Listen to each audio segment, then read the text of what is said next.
Você tem sempre vários estímulos entrando dentro de você. Você chamou de várias vozes que entram de você.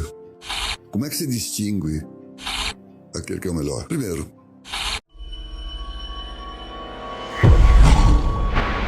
eu entendi algumas coisas que aconteceram na minha vida mais recentemente. E no meu caso, o que eu entendi foi Deus, basicamente.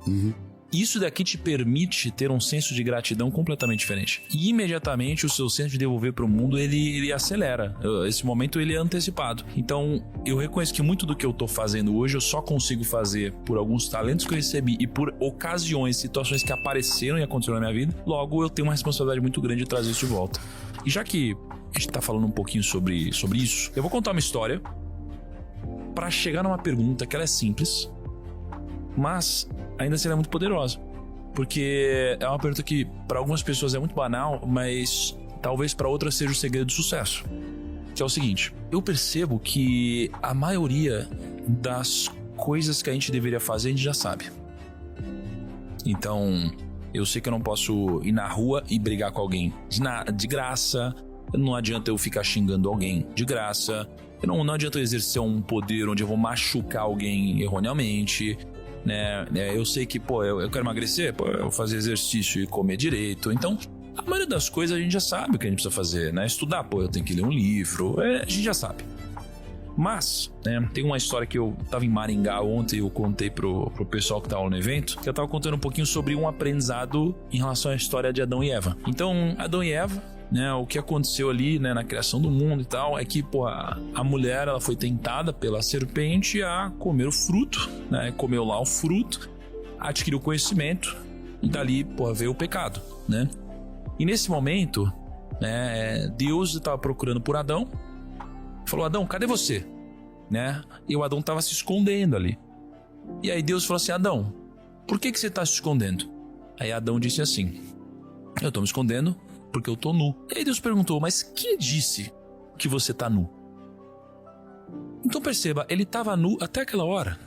E aí de repente, nesse momento ele sentiu vergonha depois de ter adquirido conhecimento. Então aqui foi a primeira vez que existiu outra voz além da voz de Deus falando na cabeça de Adão.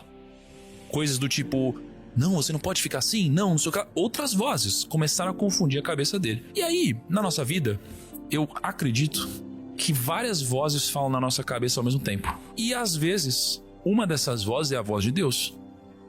E às vezes a gente não consegue discernir o que é Deus, o que são outras vozes, o que é imaginação, o que são outras pessoas, o que é o mal, o que está acontecendo na nossa cabeça. E biblicamente, uma forma de você conseguir discernir e ouvir a voz de Deus é você treinar.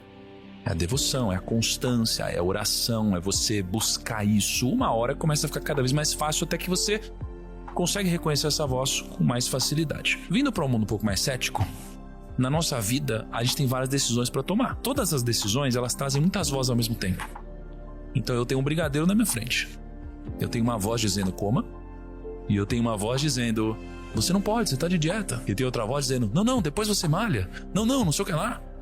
Então todas as decisões da nossa vida têm várias vozes ao mesmo tempo. Então a pergunta que eu te faço é: por mais que racionalmente seja óbvio, na prática nunca é. Então como discernir entre a voz na minha cabeça que eu devo ouvir e aquela que de fato eu costumo seguir? Olha, Tiago, é muito gostoso te ouvir falar, enfim, desse teu lado espiritual, falar de que você sabe já muitas coisas do que você tem que fazer.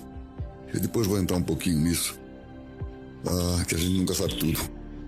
Depois a gente chega nessa. Agora, quando você fala, eu concordo com você. Você tem sempre vários estímulos entrando dentro de você. Você chamou de várias vozes que entram dentro de você. Como é que você distingue aquele que é o melhor? Primeiro, como é que eu acredito? Como é que eu penso? Eu tenho uma relação muito forte com Deus. Muito forte.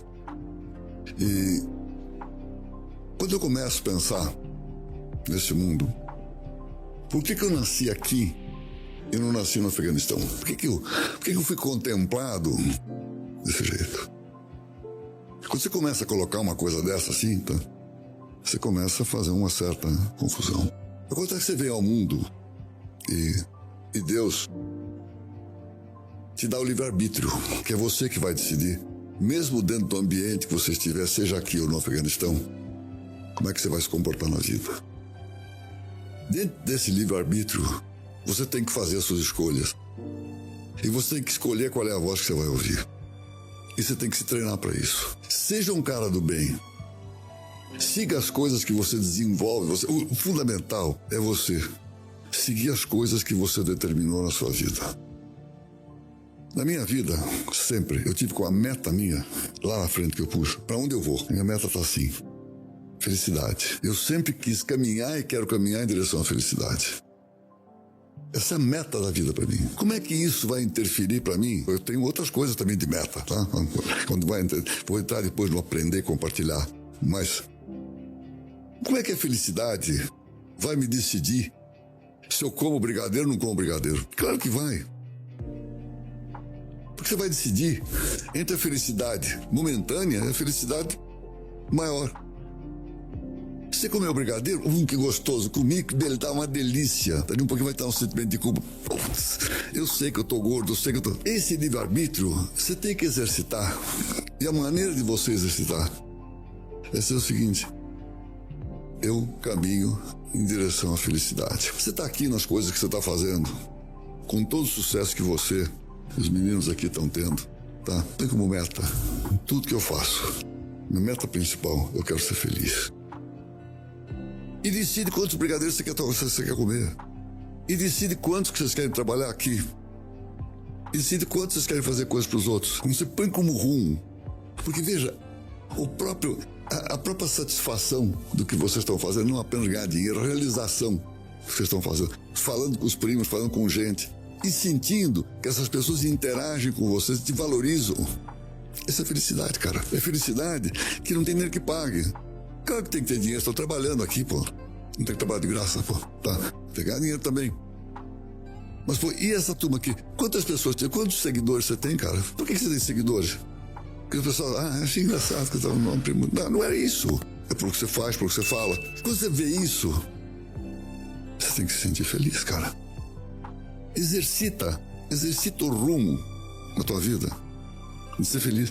E decide, depois você vai comer o brigadeiro, não vai comer o brigadeiro, pô. Ou quanto você vai comer, pô. Quando você pensa em Deus, cara, pensa que Deus te colocou no mundo, te abençoou, mas te deu livre-arbítrio, cara. Agora, cara, é com você.